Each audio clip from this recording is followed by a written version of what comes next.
Hey class, in this video we're going to go over a little bit of our schedule for the rest of the semester, and then we're going to introduce our final topic, which is programming. So just to start, today the website project is due, and we just have 2 weeks left for our programming project, and then we'll have 2 weeks after that for the final project. So let's look a little bit at that. So you can see in topics, we're going to look at programming today, but let's go ahead and look at the final project just for a second before we get into programming. So for the final project, you're going to create a website, and in the website, you're going to use some type of media.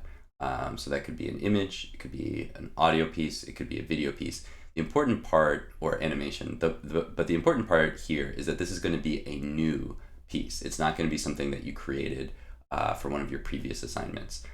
So just keep that in mind. You're going to create something new, whether it's with Photoshop or Illustrator, Audacity, or After Effects. You're going to create a new piece of media and embed that in a new website. So however you want to do this is kind of up to you. There's a few examples of different types of projects you might create.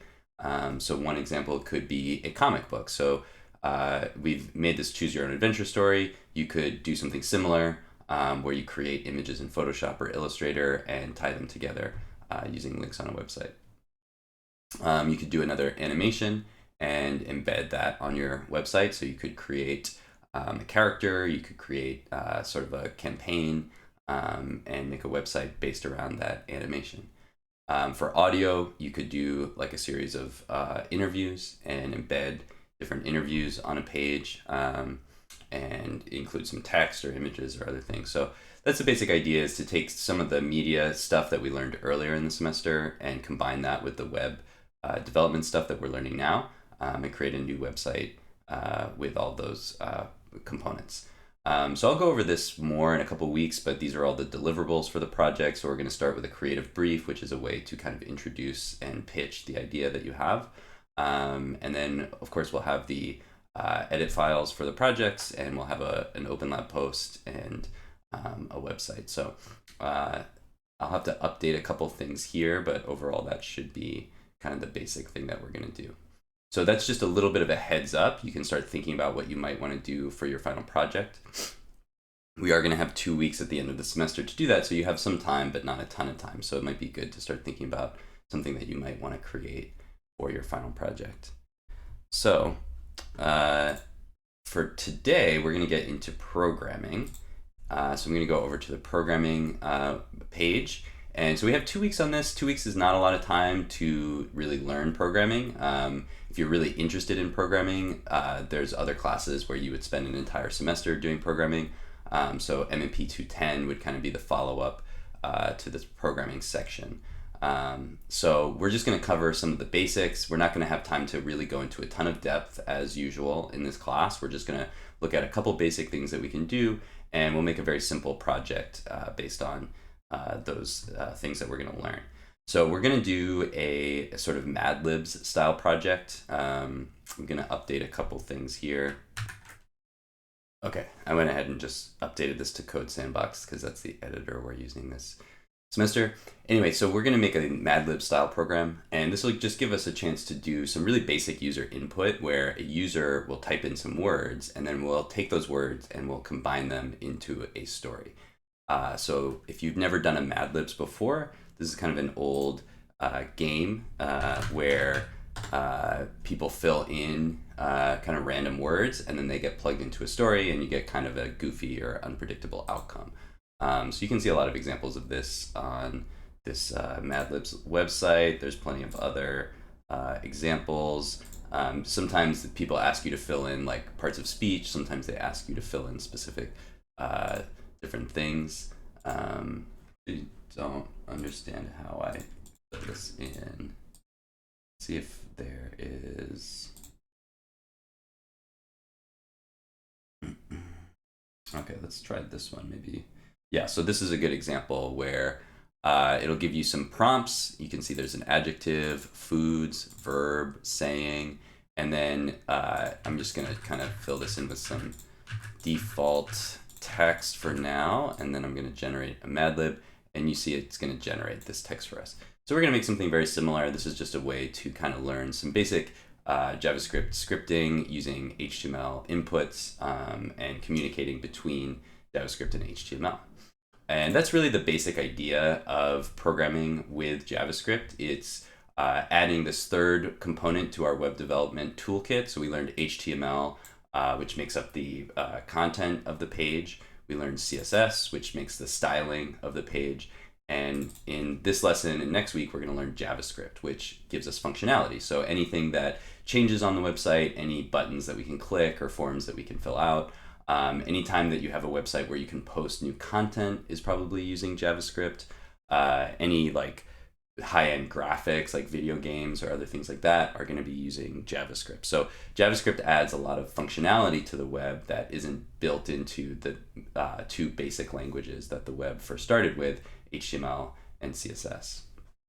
So I'll talk a little bit more about that relationship as we learn some programming, but let's go ahead and get into our project. So I'm going to open a new tab and go to codesandbox.io.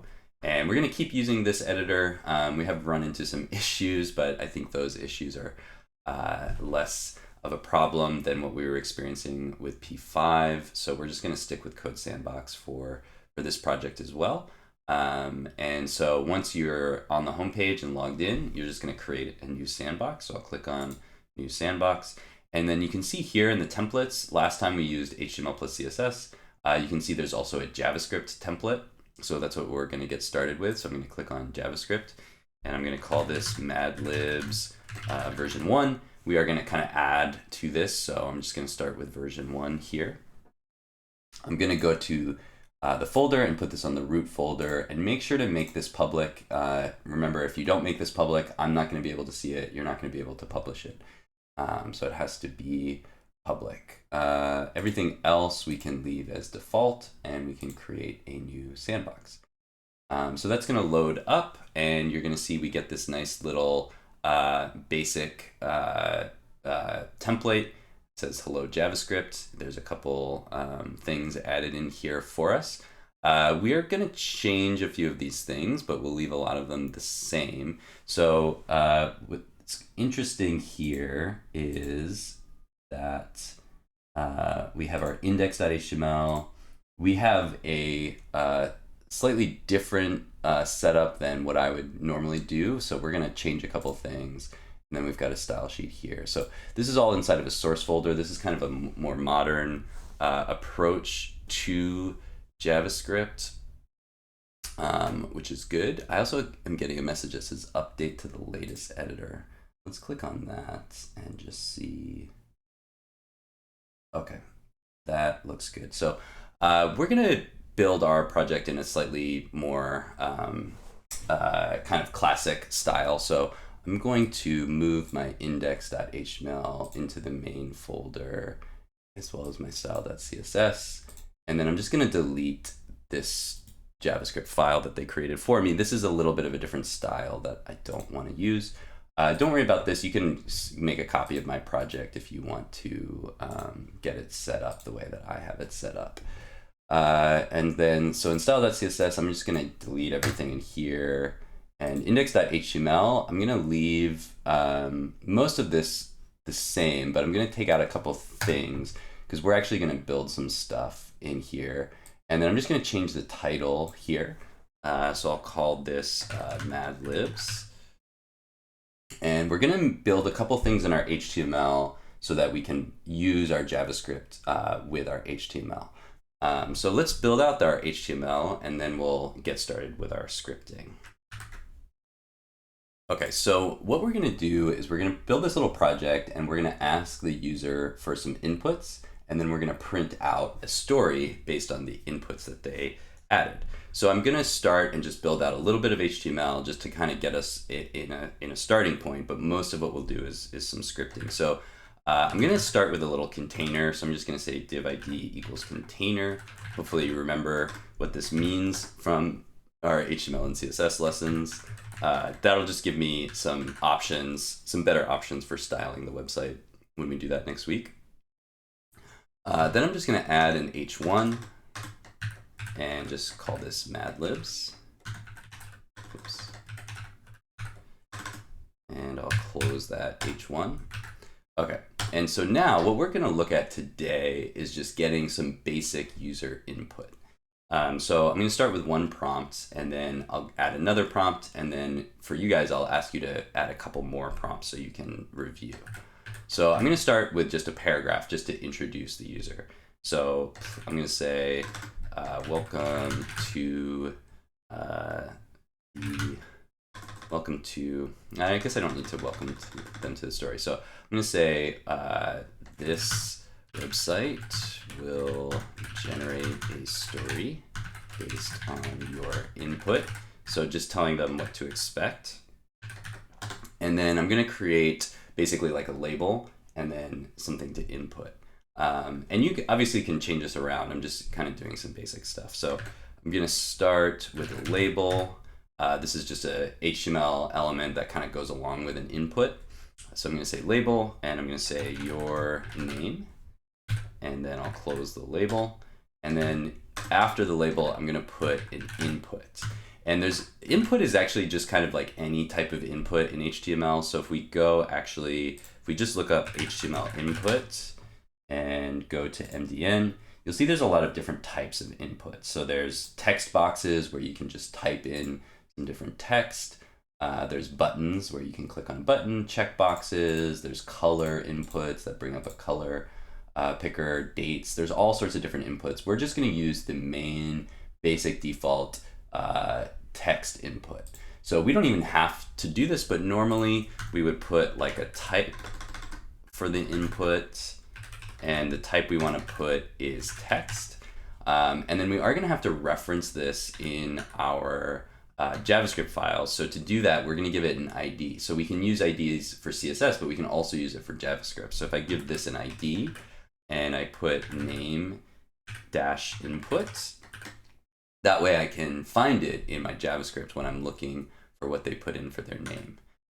So after I do that, you'll notice that we have the name and the input over here. I'm going to open this in a separate window in a moment, but let's add a couple more things. So once they're done filling out their name and input, I'm just going to put another paragraph and say submit your responses. And I'm going to put a button for the user to submit. So I'll put a button, I'll put submit inside the button.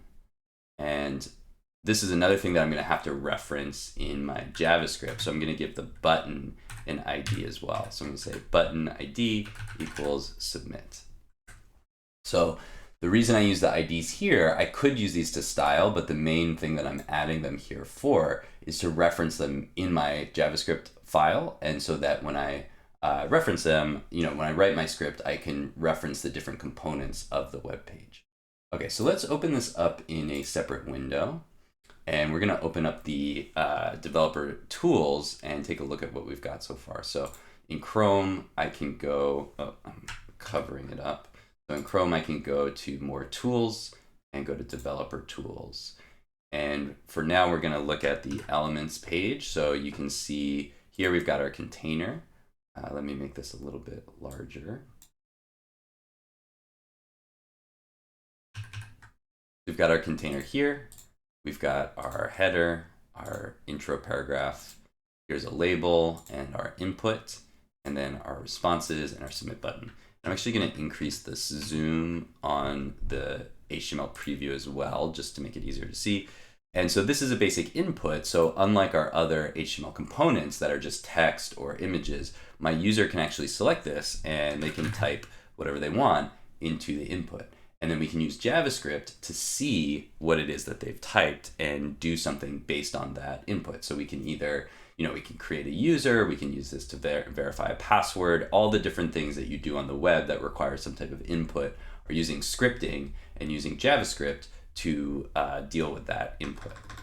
Okay, so let's add our script. And this is where things are this is going to be some new stuff, and it's going to be a little bit tricky, but we're going to go over it and we'll try to explain everything that's going on.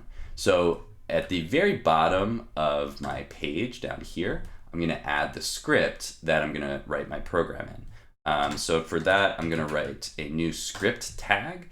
And a script tag is sort of like an image tag or a CSS tag in the sense that it just attaches a script to our HTML document. So the script source is just going to be, we'll call this app.js. You can really call it whatever you want. Since we're making sort of an app, like a Mad Libs game, we'll call it that. But you can call it anything. App.js is just nice and short. So we'll just use that as our script. And now what will happen is that after the HTML gets loaded, anything that we want to happen in our script is going to happen afterwards.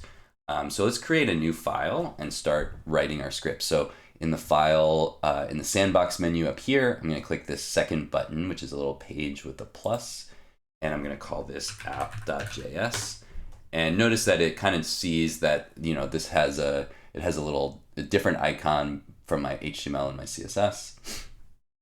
So in my app.js, what we're going to do is we're going to look for the user input, and then we're going to respond to the user input. So for this week, we're just going to go over getting the user input. Next week, we'll actually go over validating the input and then giving a response. But for this week, we're just going to look at how do we get that input into our script. So let's go over a couple of the basics of programming. So just like in HTML and CSS, I can write comments, and I often start my program with a comment. So if I want to write a multi-line comment, I put a / and an asterisk. And anything I write after this is going to be ignored by my program. It's not really part of my code. It's just notes that I can make. So I'm going to say this is my Mad Libs program. And this is where I would include information like, you know, what the point of the program is, who wrote it, any licensing information if I'm creating an open source program. So I'm just going to say by Owen, and I'll put the date, and any other information that would be useful for another developer to know about, you can put right there. So that's a multi-line comment. When I put another asterisk followed by a / that ends the comment, and now I can go back to writing code. There's also single line comments, which is just 2 /, and this is what I'll usually use to separate the parts of my program. And so the first thing I want to do in my program is get references to HTML. So this is one of the first things that we're going to do in a JavaScript program is we're going to kind of plug in to the different parts of our HTML that we need to get reference to. And I'll show you what I mean by that. So if we go over here, so we need to know what the user has written in this input. And we also need to know if the user clicks on this button. And so in our script, we need to basically get references to those two components.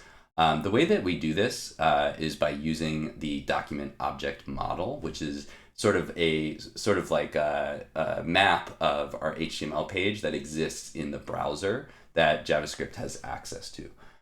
In our developer tab, if we go over to the console, we can see what that looks like. So elements is where we see our HTML and CSS. Console is where we can see our JavaScript.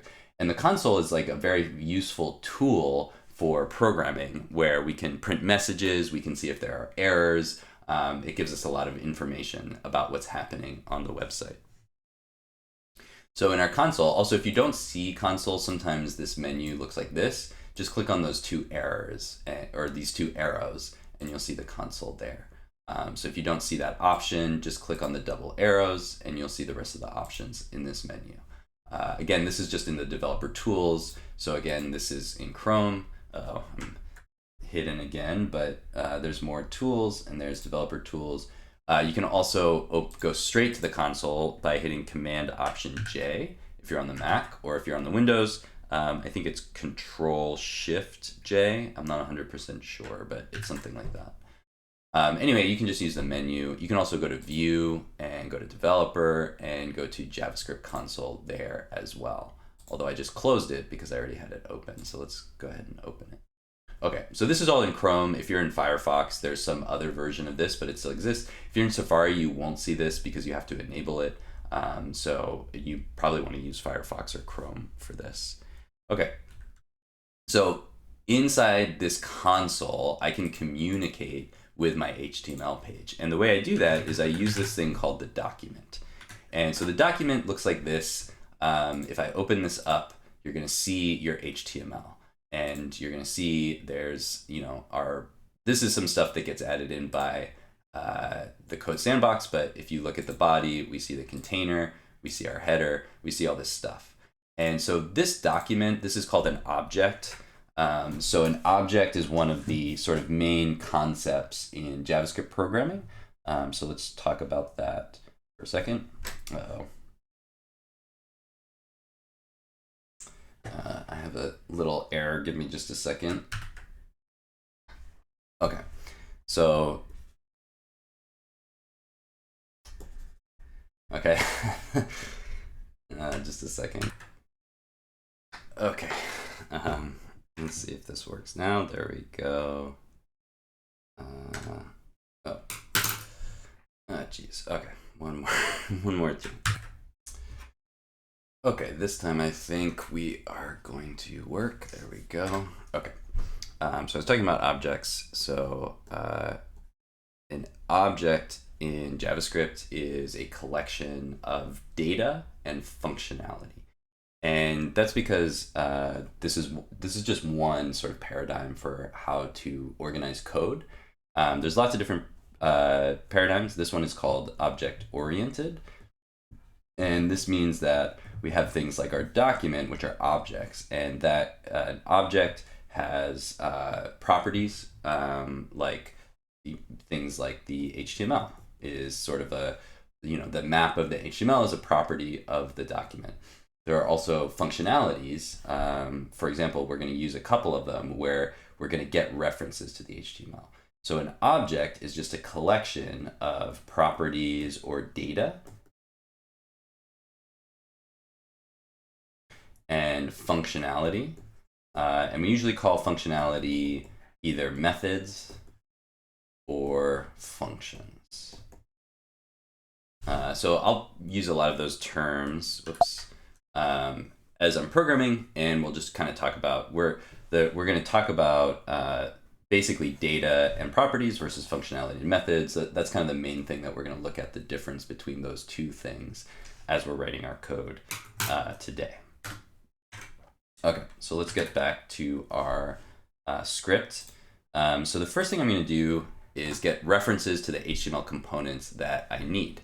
So we have two components that we need to get references to, and we do that using the ID.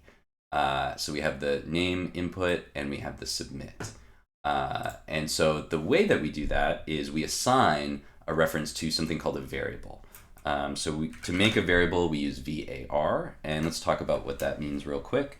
So a variable is one of our main programming concepts. And a variable is just basically a keyword or a name for something that we want to remember. So when you're trying to remember something, you might assign a name to it. And so that way, when you refer to it, you know what you're talking about. So our names work that way. I have a name, Owen. If somebody says Owen, other people will know what that means. It's just a stand-in. It's sort of a reference to a thing that exists in the world. So in programming, when we create a variable, we're creating a name, but what we're doing is we're assigning it to a piece of memory on our computer. So one of the things that computers do really well is save data. They can save lots and lots of numbers. They can save lots and lots of text, and they can bring that back very easily and very quickly. So memory is one of the main things that computers do. They remember lots of different stuff. And so when we create a variable, we're basically just creating a name, and we're assigning that to some piece of memory on the computer. So you've heard about like your hard drive, you've heard about RAM, which is random access memory. When we're creating a variable, we're just taking a little tiny piece of memory and we're saying, remember what this is. And so then we can reference it later. So we're gonna create our first variable, and we're creating a reference to this name input. And so one thing that you're going to notice here is that the way that I type this is going to look different in HTML and JavaScript. So in JavaScript, we can't use the minus sign or the dash the way that we do a lot of times when we're naming things in HTML. because it means something in JavaScript. It means subtraction. So instead, we use something called camel case. And that means that instead of a dash, if we have something like name dash input, we replace the dash with a capital letter. So we just say name capital input. So when you look at, if you ever look at JavaScript examples on the internet, you're going to see things that look like this a lot. That's why it looks like that. That's called camel case. So I'll put a note here, create variables using camel case. And when you create a variable name, it doesn't actually really matter. It doesn't change the functionality, but you just want to name it something that is easy to understand. So name input is very easy to understand what the point of this variable is. So to do that, remember, we're going to get our big document object. So this is just has things that give us access to everything in our HTML. And then there's a very specific function called getElementById. So you can see that when we start to type in getElement, our code editor starts to fill this out. And so you can just hit enter and it's going to put that in there, or you can just type it out. So we have getElementById. This is followed by parentheses. So parentheses are what's used to put in the ID of the element that we want to get. And so then we're going to put in name dash input. Okay, so this gives us a reference to that name input so we can see what the user wrote in there. The next reference we're going to get is to our submit button. So let's go back to our HTML and take a look at what that looks like. So it's just button ID equals submit. So we're going to do the same thing, but now we're going to use the submit button. So I'm going to call this variable submit button. And we're going to say this equals document.getElementById and just put submit. So for a second, I'm not going to use these for anything, but I just want you guys to see these references. So I'm going to use console.log. And what console.log does is it prints messages to the console. It doesn't actually change anything about our program. It's not something that our users will see, but it's a tool that we use as developers to see if our code is working. So if I put in console.log and I put in name input, we should see this reference in our console. So let's save this and let's reload this. And there we go. See, you can see this is the input and you can see where this came from. This is console.log name input. And so you can see that we have a reference to this input right here. So then if we want to know what the person has written, we can use .value. So name input, just like document, is also a big object. And one of the things that it has inside is a value. And that value is whatever the user put in it. Unfortunately, that value isn't going to be anything when we first run the program because our user won't have had a chance to write anything there. So you're going to see there's a log here, but there's no value. It's just a blank log. So we don't have a value yet. We're going to wait and get that value from our button. We're going to use our button to get that value. Okay, so let's also log the button. So I'm going to console.log submit button, and we'll see what that looks like. So you can see there's a reference to our button. And so now what we want to do is we want to find out when did the user click on the button, and then we can get the value that they put in the name input. So this is called an event. And an event in JavaScript is basically when something happens. So this is also an important thing that JavaScript can do when we're using when we're creating a website and we're using JavaScript. Basically, the website loads all the HTML and the CSS first. And nothing can change in the HTML and CSS if we're not using JavaScript. So this is just the static part of the website. The dynamic part of the website is when we add in JavaScript. So this happens over time. And so for that to work, we use events. Events are things that happen after the website has been added. That can be mouse clicks. It can be keyboard input. It can be a video feed or a camera feed. It can be audio or a microphone feed. All of these different things are events that happen after the website is loaded, and we use JavaScript to detect when these events happen. So we use JavaScript to detect if somebody's clicked the mouse, if somebody's clicked on the keyboard, if somebody's using a camera. We use scripting to make sure that that gets loaded into the page. So when we create an event, we are going to take our submit button, and then this is also an object, and it has a bunch of functions and properties. And the function that we want to use is add an event listener. And this is basically just a little tiny program that listens to see if somebody's clicked on the submit button. So as the website is being used, it's listening to see, is anybody clicking? Is anybody clicking? And when somebody clicks, we give it a function to respond to that click. So our event listener, just like get element by ID, has some parentheses, and this is where we put in this case, 2 different parameters. One is the event that we're looking for. This happens to be a click, and that goes in quotation marks. So we know that they clicked. And then the second event is a function, and this is a function that we use to handle or react to the event. So I'm going to call this function input handler. This function does not exist yet because we haven't written it yet, so we're going to create it.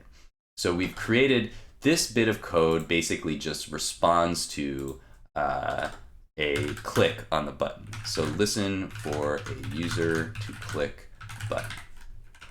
So now we're going to create a function. So remember earlier we talked about objects, we talked about how they have data and they have functions.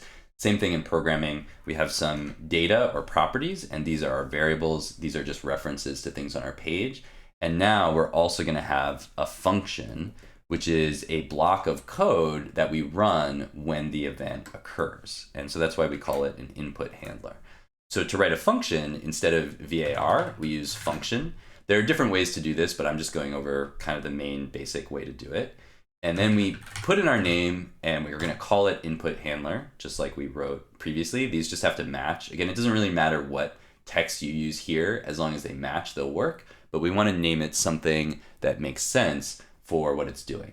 So then after that, we put 2 parentheses. This is the difference between declaring a variable and declaring a function. Instead of assigning some data to the variable, we put some parentheses. That's where these arguments would go if we had arguments, although in this case we don't need any arguments. Then we just have curly brackets like we would have in CSS. And so in here, we define a little mini program that deals with what we want to happen on this event. And this little program just only exists inside this input handler. So this code here runs when our page first gets loaded. This code that we define in the function waits until this event occurs, and then we run that code. So then we deal with the input. So for today, I'm just going to log that input just so we can see that change.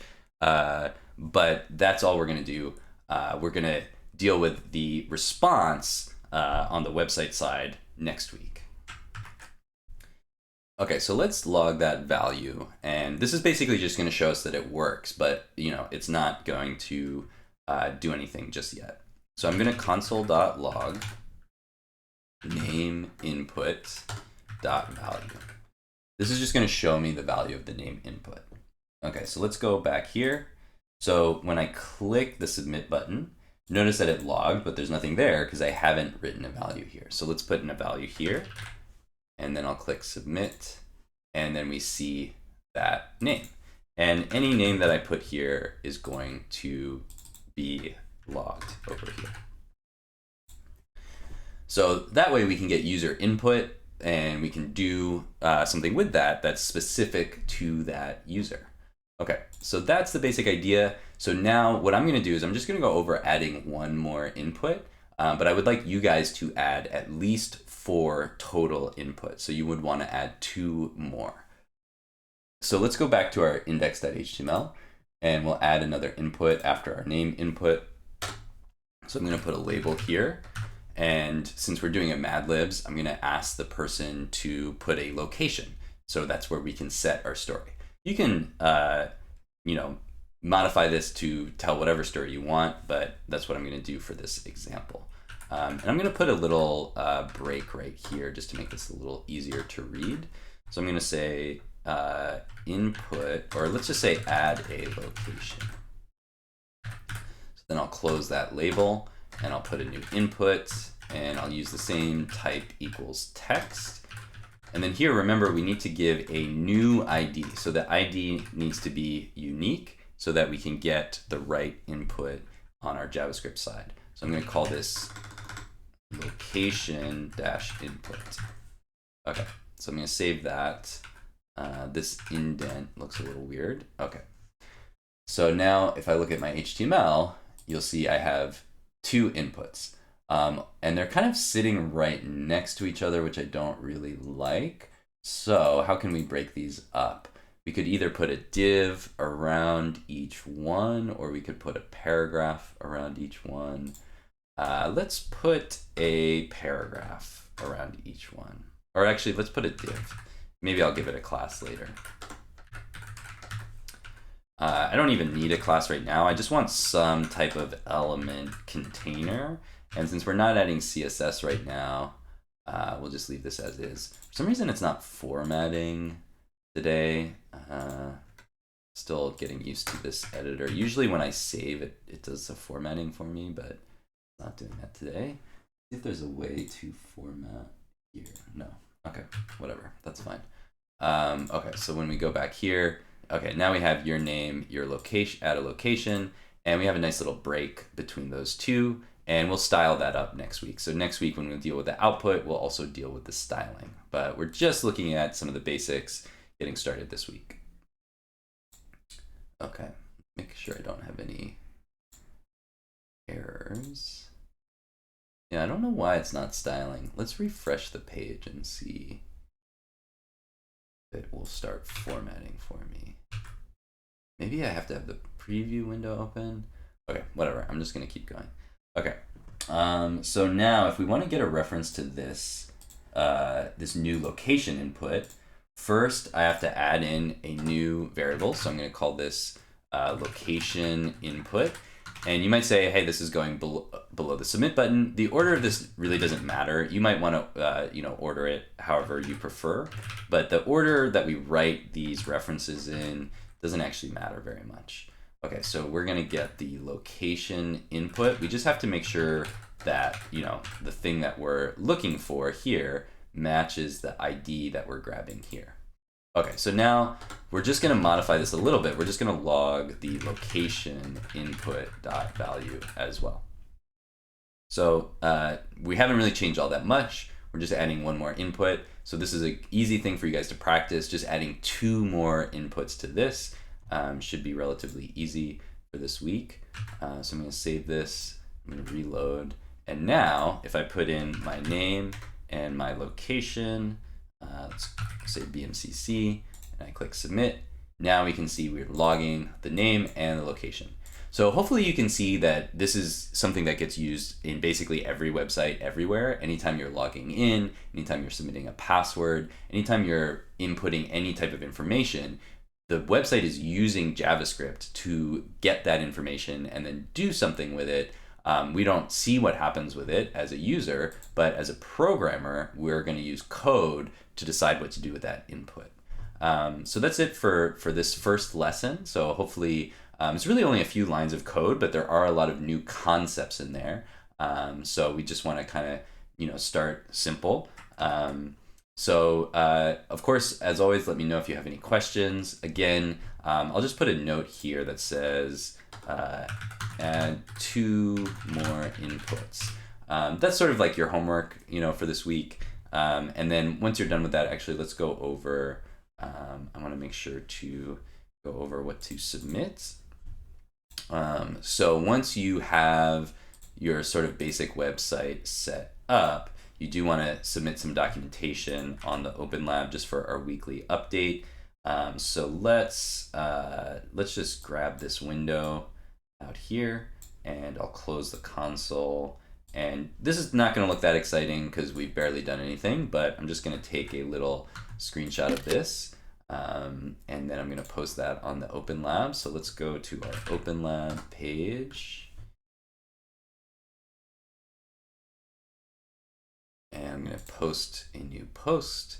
And remember here, remember to include a link to your project. So I'm going to call this programming update. And here I'll say, here's my programming project link.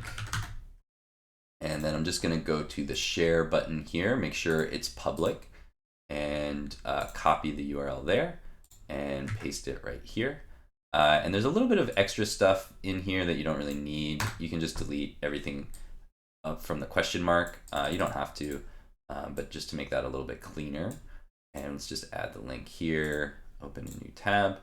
And then let's just add our screenshot. So we'll go to image, upload, and then I'll have a screenshot on the desktop.